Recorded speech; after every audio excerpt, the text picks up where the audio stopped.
اهلا وسهلا بحضراتكم. النهارده جاي لكم ومعايا موضوع مهم جدا يهم كل عشاق كرة القدم في مصر. بس قبل ما اتكلم في الموضوع يا ريت لايك واشتراك في القناة. انا عايز اقول لكم يا جماعة رسالة مني ومنكم، عايزين نقول للناس انتوا ليه عايزين تكرهونا في الحاجة اللي بنحبها؟ يعني احنا بنعشق كرة القدم، ليه مصرين تكرهونا؟ الاعلام اللي بيحيط بينا دلوقتي واللي مسيطر علينا واللي يعني عايز اقول لفظ ان احنا في اعلام عشوائي. ما هي العشوائيات دي مش المباني والطرق والاسواق وبس، لا ده احنا في اسوأ عصر من عصور الاعلام. المادة طالما طغت على اي شيء خلاص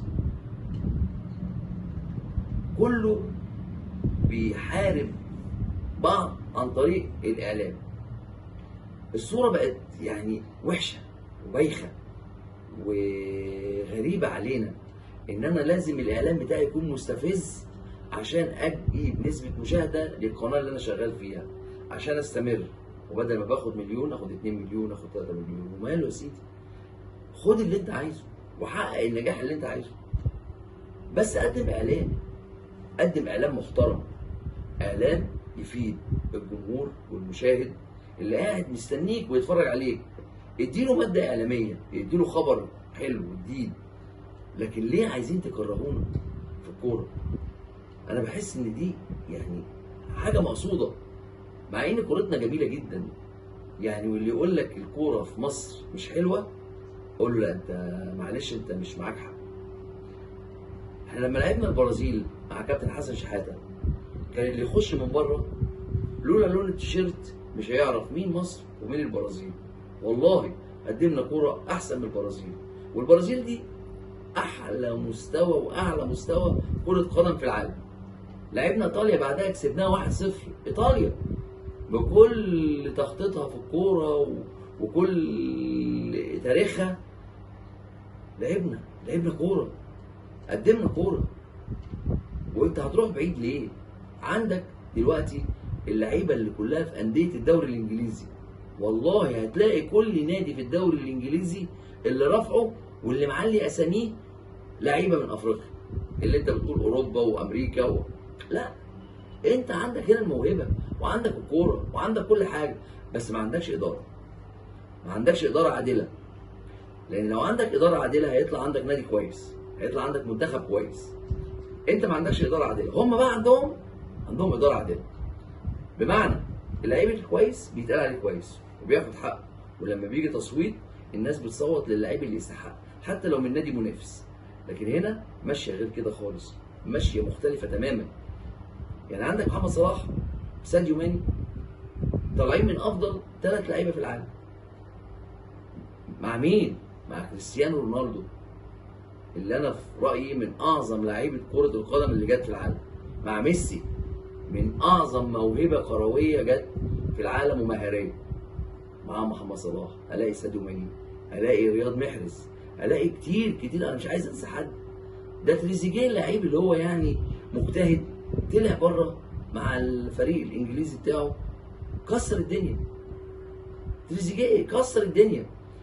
فانت ليه بتقلل من لعيبتك او من بلدك او من كوره بلدك؟ لا، كورتنا حلوه وعندنا كوره وعندنا لعيبه، بس ما عندناش اداره، ما عندناش تخطيط. ليه؟ اقول لحضرتك ليه؟ لان لما باجي اختار اتحاد كره اللعبه ما بختاروش على معايير معينه. انا ممكن اجيب اتحاد اللعبه ده رئيس الاتحاد انقي 5 يكونوا قامات كبيره في الكوره ولعبوا كوره، بس مش لعبوا كوره بس، يعني لعبوا كوره وعندهم اداره. والاعضاء يكونوا برضو منهم اللي لعب كوره ومنهم اللي عنده اداره ومنهم اللي هو بيفهم في مجالات كتير داخل كره القدم. ما اجيش انا اعمل انتخابات بقى واعزم الانديه الصغيره ومراكز الشباب على كباب وكفته وبيتهم هنا في اوتيل وادفع لهم حق العشاء وحق الاقامه عشان يدوني صوتهم.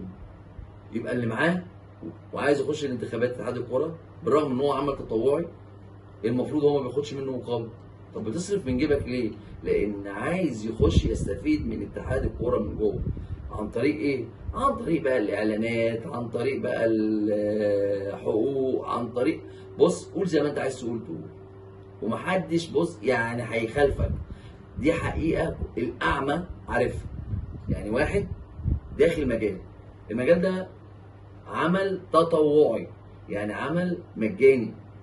انا اصرف ملايين ليه من جيبي على ناس واعشيهم واجيب لهم اطقم رياضيه واجيب لي فرق مراكز الشباب كور واجيب ليه واصرف ليه؟ الا اذا كنت داخل وعارف ان انا هستفيد من المكان ده. فدي معايير غلط. انا ما اسيبش الموضوع كده، لا انا اجي كاتحاد كوره انظم البلد، اجيب 5 قامات كرويه محترمه وعلى درجه عاليه من الكفاءه والاداره، واعمل بينهم انتخابات، ونفس الطريقه مع الاعضاء هينتج لي اتحاد كوره محترم. ولما يجي لي اتحاد كوره محترم هيبقى اتحاد فاهم، اتحاد قوي، اتحاد محدش يقدر يراجعه في قراره، كلامه يمشي على فريق الدرجه الرابعه وعلى فريق الاول في الدوري الممتاز، محدش يقدر يقول له 3 كام.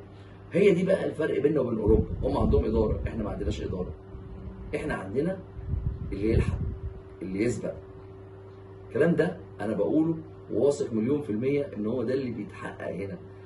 انا باخد القرار هنا في اتحاد الكوره على لون التيشيرت، على الصوت العالي، على اي ازمه بتفتعل ما بعرفش اخد فيها قرار، لازم اقعد يوم 2 وارمي بالونه هنا وبالونه هنا عشان اشوف رد الفعل، وبعد كده اخد قرار وممكن ارجع فيه.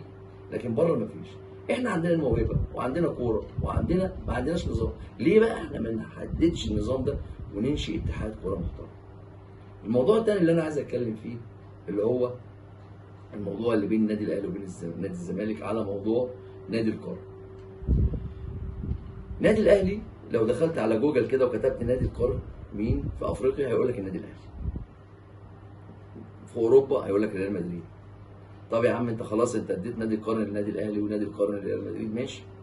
نادي الزمالك جاي هنا بيقول لك انا ليا احقيه واللقب اتسرق مني لان انا احق من النادي الاهلي. حقك. واللي يدور على حقه يدور على حقه ازاي؟ طبعا بالقانون وبالطرق القانونيه.